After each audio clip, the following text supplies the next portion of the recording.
selamat datang di channel Gua Santin.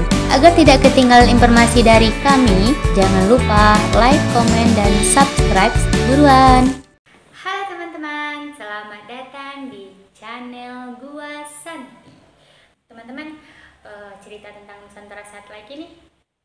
Nah, sebenarnya setelah Nusantara Sehat ini, apabila kita sudah menjadi bagian dari Nusantara Sehat ini, teman-teman, kita nih mengabdi selama 2 tahun. Nah, selesai pengabdian ini, kita juga boleh untuk melanjutkan sebagai Nusantara Sehat lagi, teman-teman. Nah, kita sebagai lanjut. Nah, seandainya kita tidak mau lanjut, kita juga dikasih pilihan. Kita mau lanjut atau enggak, atau kita mau mengambil biaya siswa. Beasiswa misalnya saya SKM berarti harus mengambil beasiswa S2 gitu kan, dengan syarat harus B itu, kalau nggak salah antara kampus sama prodinya itu harus B dengan kategori B. Nah, dimanapun, mau di dalam negeri ataupun di luar negeri, asalkan kita itu lulus tes lulus di salah satu universitas tersebut, syaratnya harus B ya. Berarti nanti biayanya itu akan ditanggung oleh Kementerian Kesehatan, teman-teman. Enak kan? Enak banget kan, teman-teman. Kemudian selain kita bisa mengenal indahnya Nusantara gitu, teman-teman ya, daripada kita di kampung nggak tahu mau ngapain, mendingan gabung ke Nusantara Sehat ini. Kita banyak teman, banyak pengalaman, dan juga bisa pastinya mengirim untuk kedua orang tua kita di kampung. Nah, pasti teman-teman penasaran kan berapa gaji Nusantara Sehat ini. Tapi kalau bagi kami yang sekarang, atau bagi Nusantara Sehat yang sebenarnya itu bukan di gajinya, tapi di pengalamannya. Kenapa? Ini nih ada yel-yel kami. Mau dengarkan nggak, teman-teman? Mau dengarkan? Mau aja ya. Nih, bukan statusnya, bukan karena gajinya, kami di sini ikut NSI karena jiwanya dan semangatnya. Kami di sini ikut NSI karena jiwanya dan semangatnya. Jangan ragukan jiwaku ini. Jangan ragukan jiwaku ini. Nah, jadi teman-teman harus tahu, kita ikut itu bukan karena statusnya NS, bukan karena gajinya. Kita di sini karena jiwanya dan semangat juangnya, semangat pengabdiannya untuk daerah-daerah yang memang membutuhkan tenaga kesehatan. Kalau masalah gaji nih, berapa ya? Kalau masalah gaji mah teman-teman aman, insya Allah. Insya Allah teman-teman, kalau masalah gaji aman. Ini untuk D3, untuk D3 saja. Kita nggak ada D2 ya, berarti yang dibuka itu dari D3. Untuk D3 itu kurang lebih bersihnya itu sekitar 5-an gitu lah, 5-an gitu lah, sekitar 5-an ya, sekitar 5-an juta gitu. Ini udah di luar BPJS sama udah dipotong BPJS sama NPWP kita ya. Tuh, berarti kalau untuk S1, untuk nurse, untuk protap di atas itu lagi, teman-teman itu. Dan kita juga mendapatkan nih gaji 13 dan 14, biasanya sih gitu, teman-teman.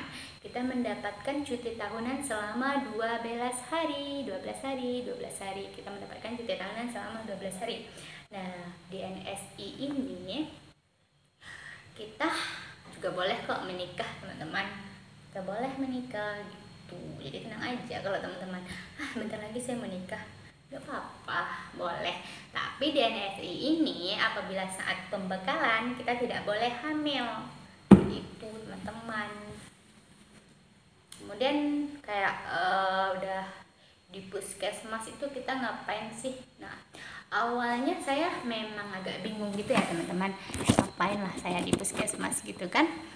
Nah, kita di puskesmas itu nih, karena kita orang awam gitu kan. Kemarin kebetulan saya di sini sebenarnya bertiga, kami ditempatkan di satu puskesmas ini kan.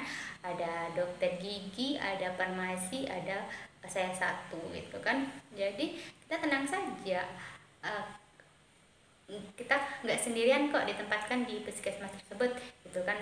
Ada juga sih yang sendirian, tapi kebanyakan palingan kita di tempat itu berdua orang atau 3 orang gitu kan.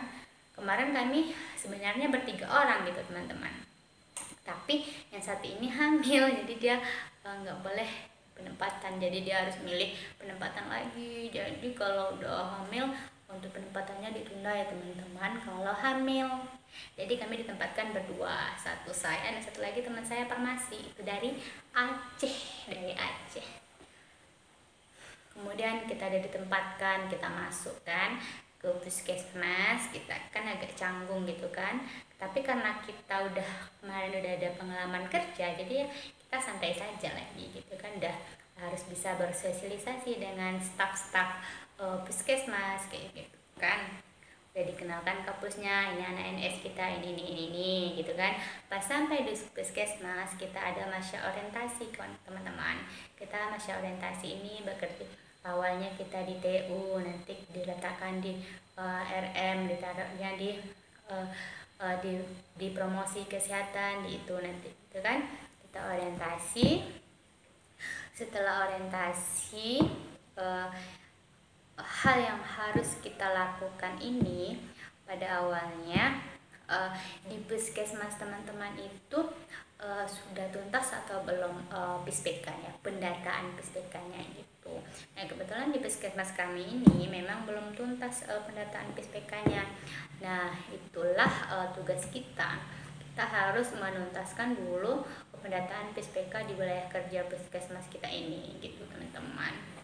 Nah kalau udah tuntas pendataannya, kebetulan kami belum tuntas kemarin, jadi kami dibagi untuk memegang wilayah ini, jadi harus tuntas gitu. Dan alhamdulillah selama kami di sini pendataan itu sudah tuntas teman-teman, tinggal intervensi lanjutannya saja lagi. Nah sampailah kita udah dikenalkan nih sama Pak Wali, Pak Jorong, pokoknya kita udah dikenalkan gitu kan. Nah sampailah pada saat ini akreditasi, kita masih awam gitu kan. Waktu itu saya masih belum megang program. Nah sampailah pada saat SK keluar, dan SK keluar dan ternyata, nah saya kan SKM nih kan, di SKM itu kan syaratnya promkes gitu kan, tapi SKM ini basic saya adalah epidemiologi. Nah kebetulan ada CPNS masuk, promkes juga, SKM. Jadi pas SK keluar, TU nih bikin SK-nya. Jadi yang CPNS ini tadi dia memegang program promosi kesehatan, dan saya sendiri itu memegang program surveillance teman-teman. Kebetulan saya dari epidemiologi dan saya adalah pecinta surveillance gitu teman-teman. Nah saya megang program surveillance gitu di puskesmas saya sekarang ini. Kemudian ya berjalanlah seperti biasa. Gimana nih saya sendiri, karena di puskesmas ini, di puskesmas sekarang itu udah zamannya aplikasi gitu teman-teman, udah online, udah zamannya website gitu kan. Jadi dan di puskesmas pun kan udah ada yang uni-uni, udah ada yang umurnya ke atas gitu ya teman-teman ya. Jadi kan kalau untuk aplikasi atau web online itu kan mereka juga ada yang kurang gitu kan teman-teman ya. Ada yang masih kurang-kurang bisa gitulah teman-teman, karena memang mereka udah ada beberapa yang udah agak berumur gitu kan. Jadi tugas kita yang muda-muda ini untuk memahami aplikasi-aplikasi tersebut atau website-website yang pengirimannya berbentuk online gitu teman, website online gitu teman-teman loh. Nah kebetulan untuk sekarang ini saya memegang tiga aplikasi. ada SIHA, itu sistem informasi HIV/AIDS saya yang pegang.